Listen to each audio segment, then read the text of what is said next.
IELTS Listening Test එකේදී මේ වැරදි ඔයත් කරනවද?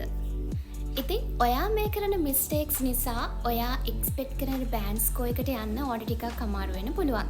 ඉතින් අද වීඩියෝ එකෙන් අපි කතා කරන්නේ ගොඩාක් ළමයි IELTS listening part එකේදී කරන මිස්ටේක්ස් මොනවද කියලා. ඉතින් මේක තමයි මම බහුතරයක් ස්ටුඩන්ට්ස් ලගේ දකින ලොකුම වැරද්ද. ඒ තමයි ඉන්ස්ට්‍රක්ෂන්ස් කියවන්නේ නැති එක. ඉතින් ඔයගොල්ලෝ දකිනවා ඇති IELTS listening paper එකේ ඉන්ස්ට්‍රක්ෂන්ස් බෝල්ඩ් අකුරෙන්ම දීලා තියෙනවා no more than one word, no more than three words or a number, no more than one word or a number. ඔයගේ ඉන්ස්ට්‍රක්ෂන්ස් ඒගොල්ලෝ බෝල්ඩ් අකුරෙන්ම දීලා තියෙනවා. ඉතින් ගොඩාක් ළමයි පුරුද්දත් එක්ක සමහර විට ප්‍රැක්ටිස් කරලා පුරුද්දත් එක්ක මේක ෆීල් කරන්න තියෙන්නේ. මේක MCQ question එකක් කියන එක ළමයින්ට ටක් ගාලා ඔළුවට යනවා. ඒ වුණාට ගොඩාක් ළමයි ඉන්ස්ට්‍රක්ෂන්ස් කියවන්නේ නැහැ. ඉතින් මේ ඉන්ස්ට්‍රක්ෂන්ස් කියවන්නේ නැති නිසා සමහර වෙලාවට ඔයාට ලියන්න පුළුවන් one word, ඒ කියන්නේ එක වචනයක් විතරයි. සමහර වෙලාවට ළමයි වචන දෙකම ලියලා තියෙනවා. එතන ඔයාගේ ආන්සර් එක කියන්නේ හරි ආන්සර් එක තිබුණත් ඔයාට මාක්ස් හම්බෙන්නේ නැහැ. ඉතින් මේ වැරද්ද ඔයා කරනවා නම් අනිවාර්යයෙන්ම නතර කරගන්න. ඔයාට හම්බෙනවා විලාවක් question එක බලන්න. ඒ වෙලාවේ අනිවාර්යයෙන්ම ඉන්ස්ට්‍රක්ෂන්ස් කියවන්න. මොකක්ද ඔයාට කරන්න කියලා තියෙන්නේ? එක වචනයක්ද, වචන දෙකක්ද, වචන තුනක්ද? මේක හරියටම බලන්න ඕනේ. මොකද මේක නිසා ගොඩාක් ළමයි ඒගොල්ලන්ගේ ස්කෝර් එක අඩු කරගන්නවා. ඊළඟට ස්ටුඩන්ට්ස්ලා ගොඩක් කරන ඊළඟ වැරද්ද තමයි ළමයින් attention එක මේ රෙකෝඩින් එකට දෙන්නේ නැහැ, මේ ඔඩියෝ එකට දෙන්නේ නැති එක.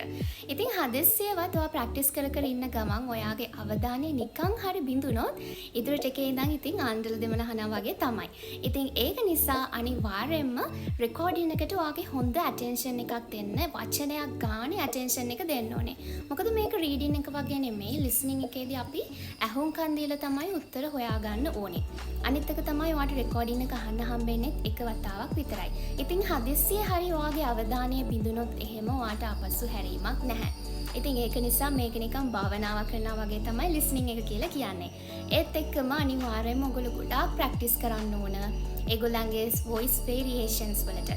ඒ voice variations වලින් තමයි සමහර වෙලාවට අපිට උත්තරේ හොයාගන්න පුළුවන්. මොකද සමහර වෙලාවට ඒගොල්ලෝ උත්තර වෙනස් කරනවා. confirmation එක කියන්නේ voice variation එක වෙනස් වීමකින් වෙන්න පුළුවන්.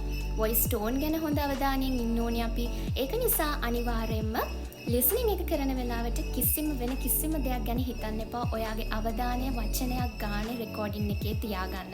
හදිස්සියවත් එක මොහොතකට එක තප්පරයකට ඔයාගේ අවධානය බිඳුනොත් එතන ඉඳලා ඇත්තටම ඔයාට listening එක කරගෙන යන්න සාමාන්‍යයෙන් අමාරු වෙනවා.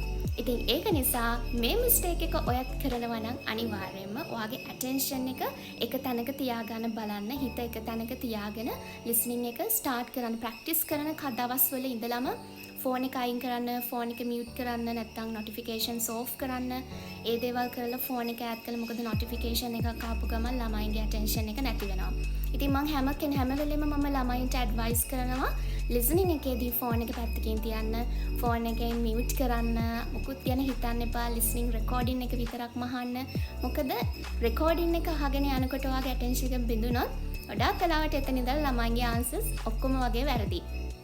ගොඩාක් දක්ෂ කෙනෙක් නම් ඔයාට ඊට පස්සේ ටික සමහර විට අල්ල ගන්න පුළුවන්. ඒක බොහෝ දුරට හරිම අමාරු රෙකෝඩින් එක එතනින් පස්සේ ඇහුම්කන් දීලා එක අල්ල ගන්න. ඉතින් මේ වැරද්ද ඔයත් කරනවා නම් අනිවාර්යයෙන්ම නතර කරන්න. බෑන්ඩ් ස්කෝර් එක අඩු කරන ඊළඟ වැරද්ද තමයි ගොඩාක් ළමයි පළවෙනි පාරම ඇහෙන උත්තරේ ඒගොල්ලෝ ආන්සර් එක කියලා හිතනවා. පළවෙනි පාරම කියන දේ ආන්සර් එක කියලා හිතනවා.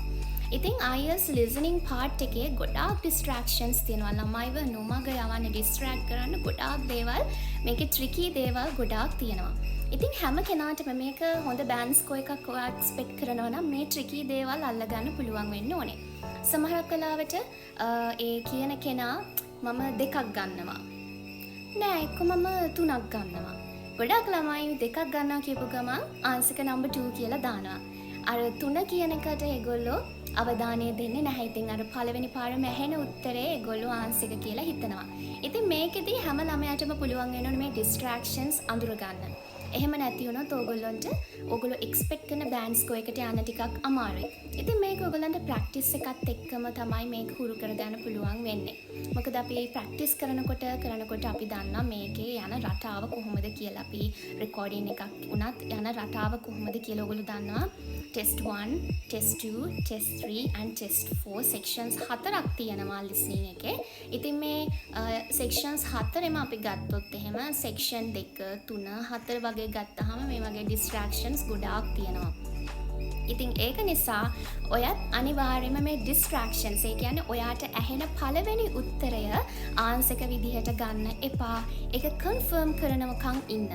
ගොඩාක් වෙලාවට දෙන්නෙක් අතර conversation එකක් හැම වෙලේම දෙන්නෙක් අතර conversation එකක් තමයි අපිට ගොඩාක් වෙලාවට හම්බෙන්නේ. නැත්තම් එක්කෙනෙක් කියන දෙයක් වෙන්නත් පුළුවන්. ගොඩක් වෙලාවට දෙන්නෙක් කරන conversation එකක් වෙන්න පුළුවන්.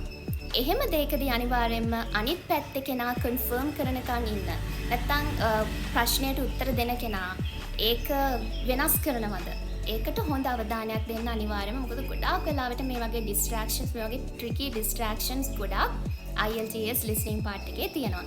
ඉතින් ඔයගොල්ලන්ට ප්‍රැක්ටිස් එකත් එක්කම මේ දේවල් අඳුර ගන්න පුළුවන්. ඒ වගේම තමයි ඔයගොල්ලෝ ප්‍රැක්ටිස් කරනකොට අනිවාර්යයෙන්ම පොඩ්කාස්ට් අහන්න, ඒ වගේ දේවල් කරනකොට ඔයගොල්ලන්ට පුළුවන් වෙනවා මේ ඇක්සන්ට් එකට හුරු වෙන්න. මොකද අපි ගොඩක් දෙනෙක්ට තියෙන ප්‍රශ්නේ තමයි මේ ඇක්සන්ට් එක හුරු නැතිකම. ඒක නිසා listening part එක ටිකක් අමාරු වෙනවා. මොකද ටෙස්ට් එකේ section එකේ අර section 1 2 3 වගේ වෙනකොට චුට්ටක් විතර ස්පීඩ් වෙන්න පුළුවන්. කතා කරන එක වේගෙන් කතා කරන දෙයක් වෙන්න පුළුවන්. ඒක නිසා අපිට ගොඩක් වෙලාවට මේ sections වලට යනකොට ටිකක් listening part එක සමහර ළමයින්ට අමාරු වෙන්න පුළුවන්. ඉතින් ඒක නිසා අනිවාර්යයෙන්ම ඔයගොල්ලෝ මේ accent එකට හුරු වෙන්න ඕනේ වගේම ඒගොල්ලන්ගේ voice variations අඳුර ගන්නත් පුළුවන් වෙන්න ඕනේ. මොකද මේ voice variations වලින් තමයි ගොඩක් වෙලාවට අපිට answer එක හොයාගන්න ලේසි වෙන්නේ. ඉතින් මේ voice variations අපි අඳුරගත්තොත් අපිට ලේසියම උත්තරේ හොයාගන්න පුළුවන්. මොකද ඒගොල්ලෝ සමහර වෙලාවට මම දෙකක් ගන්නවා නැහැ. මම හිතන තුනක් ගත්තොත් හොඳයි කියලා. ඒ වගේම තමයි listening part එකේ ඒවා විතරක්ම නෙමෙයි. ඔයගොල්ලෝ දන්නවා paraphrasing, synonyms තියෙනවා.